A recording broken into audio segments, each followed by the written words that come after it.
اعوذ باللہ من الشیطان الرجیم بسم اللہ الرحمن الرحیم اللہم صلی علی سیدنا محمد وعلی آلہ وسلم۔ غلام ہیں رسول کے غلام ہیں، غلامی رسول میں موت بھی قبول ہے، جو ہو نہ عشق مصطفیٰ تو زندگی فضول ہے۔ یہ نعرہ آپ میں سے اکثر افراد نے بے شمار مرتبہ سنا ہوگا۔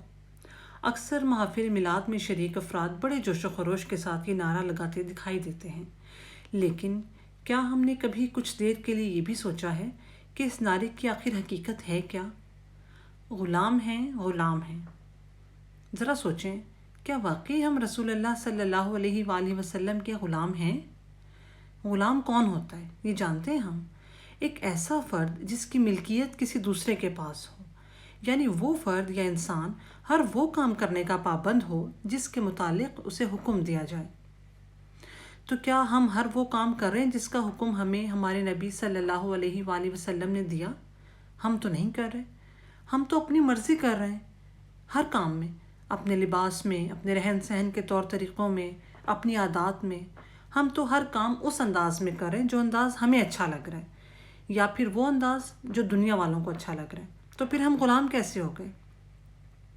یعنی جن کی غلامی کا دعویٰ ہم کرتے ہیں، ہم تو ان کے احکامات، ان کے آرڈرز یا گائیڈ لائن کے آگے سر نہیں جھکا رہے، ہم تو اپنی مرضی کر رہے ہیں۔ آپ نے کبھی دیکھا ہوگا، جو لوگ جاب کرتے ہیں وہ اس بات کو شاید زیادہ بہتر طور پر سمجھ سکیں گے کہ جب بھی کسی جگہ پر نوکری کی جاتی ہے تو انہی کے قواعد و ضوابط یا رولز اینڈ ریگولیشنز فالو کیے جاتے ہیں، یعنی جو انہوں نے کہنا ہے وہی کرنا ہے، نہیں کریں گے تو نوکری سے فارغ کر دیے جائیں گے۔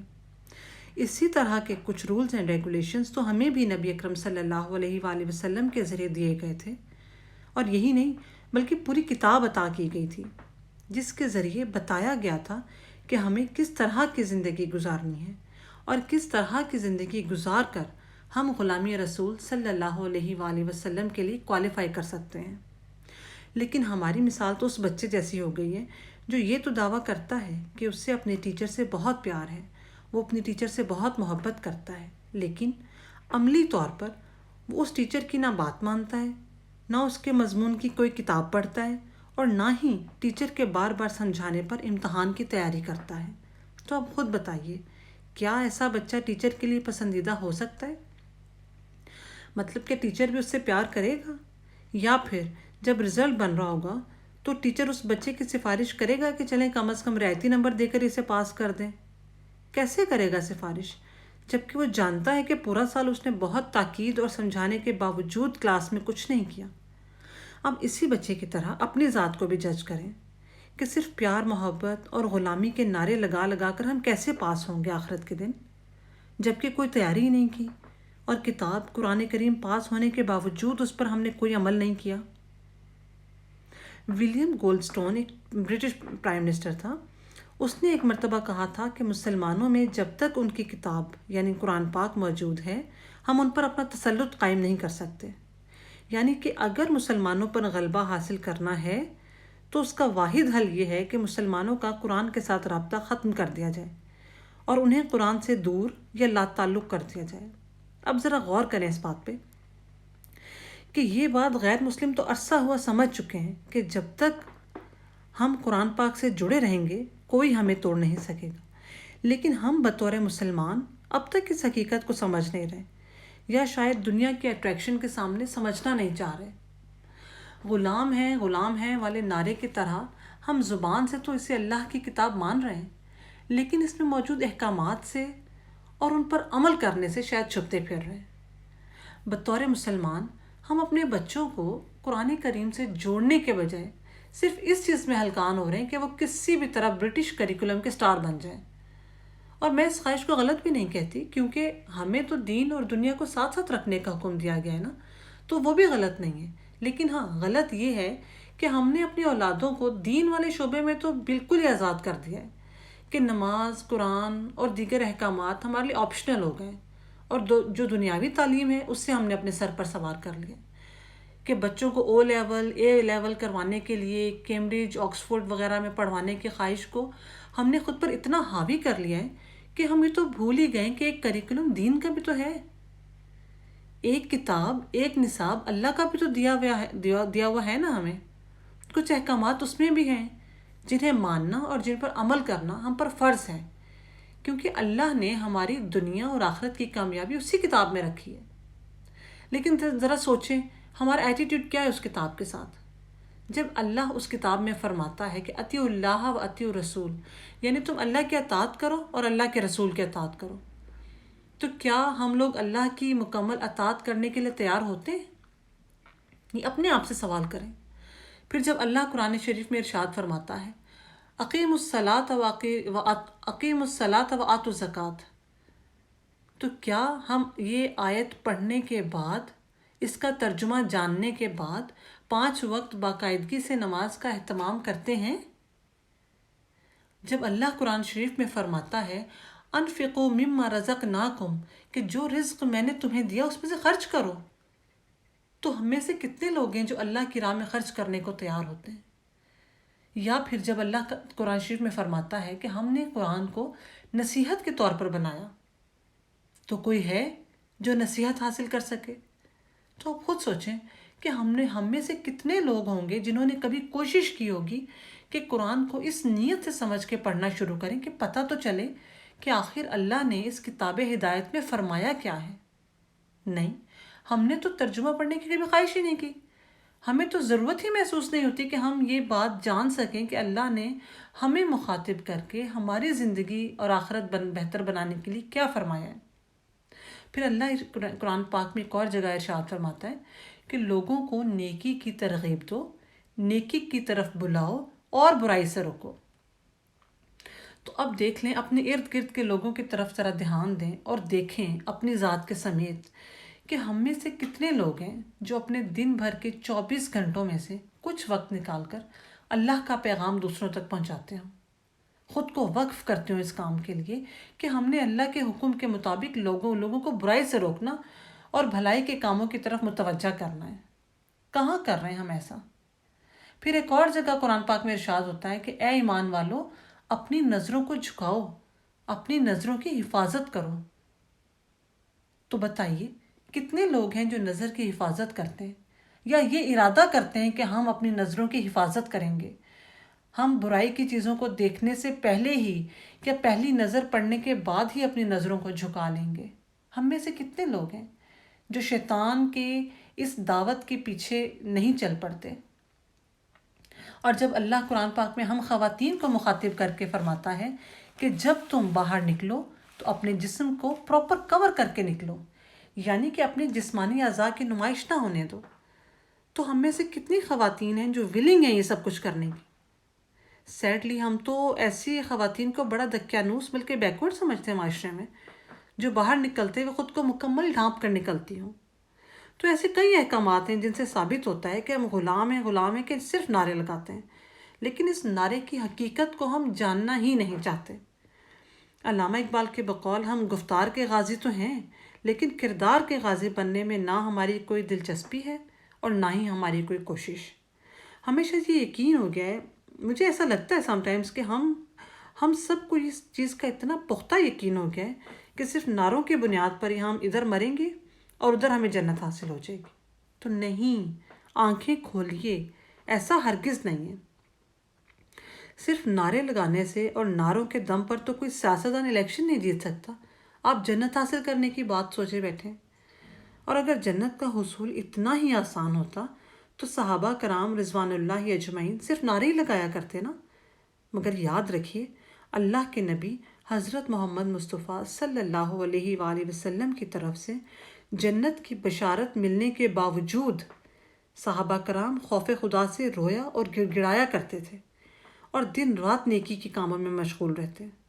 اور ہمارے پاس تو کوئی گارنٹی بھی نہیں ہے جنت کی، لیکن اس کے باوجود ہمارا ایٹیٹیوڈ دیکھیں کہ کتنی لاپرواہی ہے ہمارے اندر۔ ایسا لگتا ہے جیسے ہمارے لیے دنیا کی زندگی سب کچھ ہے۔ اس زندگی کے بعد اسی زندگی کی بنیاد پر ہمارے ساتھ کیا ہونے والا ہے، یہ سوچنے کے لیے تو ہمارے پاس وقت ہی نہیں ہے۔ لیکن پلیز تھنک اباؤٹ اٹ کہ ہماری زندگیوں میں قرآن پاک کی اہمیت سب سے بڑھ کر ہو۔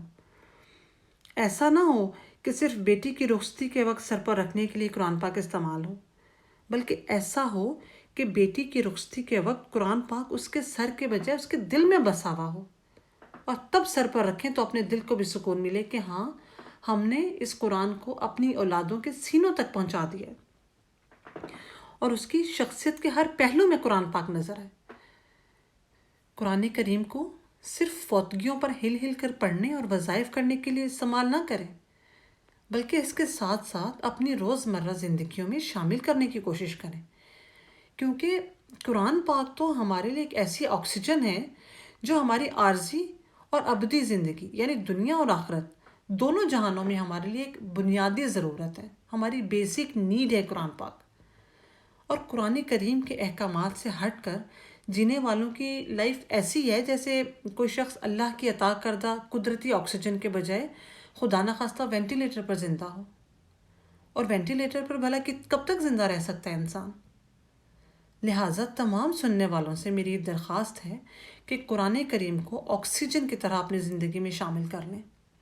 ایسا نہ کریں کہ بس گھر کے سب سے اوپر والے شیلف پر رکھ دیں کہ بے ادبی نہ ہو، بلکہ یہ بھی تو بے ادبی کی ایک قسم ہے نا۔ اگر ہم سوچیں تو یہ بھی بے ادبی کی ایک قسم ہے کہ نبی اکرم صلی اللہ علیہ وآلہ وسلم کے ذریعے اللہ کے دیے گئے احکامات کو نظر انداز کر دیا جائے، کیونکہ اللہ نے قرآن کریم اس لیے نہیں بھیجا تھا کہ بند کر کے الماری یا شیلف کے سب سے اوپر والے خانے میں رکھ دیں اور بس ساری زندگی ادھر ہی پڑا رہے اور کبھی نہ کھولیں، بلکہ قرآن کریم تو اس لیے اتارا گیا تھا کہ اپنی زندگی اس کے مطابق گزاریں، اسے پڑھیں، اسے سمجھیں کہ اللہ کے نبی صلی اللہ علیہ وآلہ وسلم کے ذریعے وہ کیا پیغام تھا جو ہم تک پہنچایا گیا، اور خدا را اپنی روح سے اس کی آکسیجن چھین کر اسے مردہ نہ کریں، اور سب سے پہلے قرآن شریف کو پڑھنا شروع کریں، زیادہ نہیں تو صرف ایک رکوع، کیونکہ اگر بہت آرام سے ٹہر ٹہر کر پڑھا جائے تو تقریباً صرف میرا خیال ہے 5 منٹ لگتے ہیں ایک رکوع پڑھنے میں۔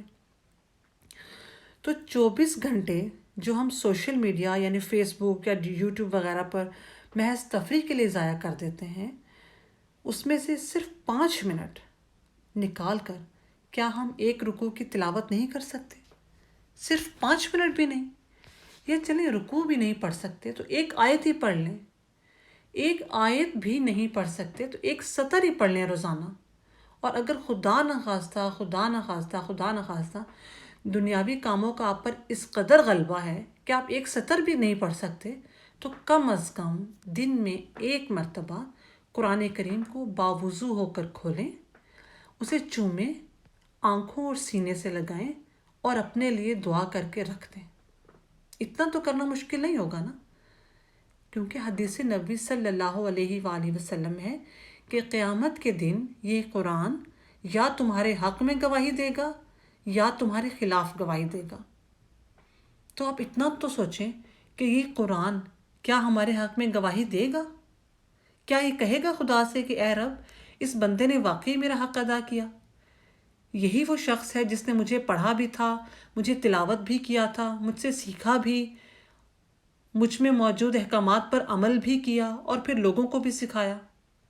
یہ کہے گا قرآن ہمارے لیے؟ اپنے گریبان میں جھانکیں اور خود سے ہی سوال کریں، اور خدا نہ کرے اگر قرآن نے ہماری خلاف گواہی دے دی تو کیسے بھگتیں گے ہم؟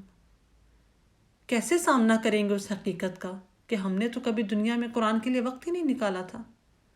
کیا دلیل ہوگی اس وقت؟ کیا بہانہ ہوگا ہمارے پاس؟ کیونکہ وہ بہانہ بنانے کا وقت نہیں ہوگا، تب مہلت ختم ہو چکی ہوگی۔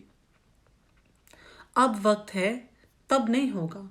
لہٰذا آج سے، ابھی سے اپنے آپ کو بدلنے کی نیت کریں، اور یہ نیت کریں کہ آج سے ہم یہ پہلے سٹیپ کے طور پر، خود کو بدلنے کے پہلے سٹیپ کے طور پر یہ نیت کریں کہ آج سے روزانہ قرآن شریف کی تلاوت ہوگی، کم از کم ایک رکوع نہ صحیح تو ایک آیت نہ صحیح تو ایک سطر نہ صحیح تو روزانہ قرآن شریف کو باوضو ہو کر کھولنا ہے، اس کی زیارت کرنی ہے، اسے چومنا ہے، آنکھوں اور سینے سے لگانا ہے، اور پھر اپنے لیے دعا کر کے رکھ دیں بے شک، اور اپنے حق میں دعا کریں کہ اے اللہ، اے رب العزت، یا ارحم الراحمین، تو میرے لیے اپنے دین پر چلنا اور اپنے احکامات پر عمل کرنا آسان بنا دے، اتنا آسان بنا دے کہ میں قیامت کے دن کہہ سکوں کہ ہاں غلام ہوں، رسول کا غلام ہوں۔ غلامی رسول میں موت بھی قبول ہے، جو ہو نہ عشق مصطفیٰ تو زندگی فضول ہے۔ دنیا میں لگایا ہوا یہ نعرہ اپنی حقیقت کے ساتھ لگایا جائے، تبھی اس نعرے میں اثر بھی ہوگا اور اس میں سرور بھی ہوگا۔ اللہ تعالیٰ ہم سب کی تمام لغزشوں اور کوتاہیوں کو معاف فرمائے اور اپنے دین پر چلنا آسان بنائے۔ جزاک اللہ خیر۔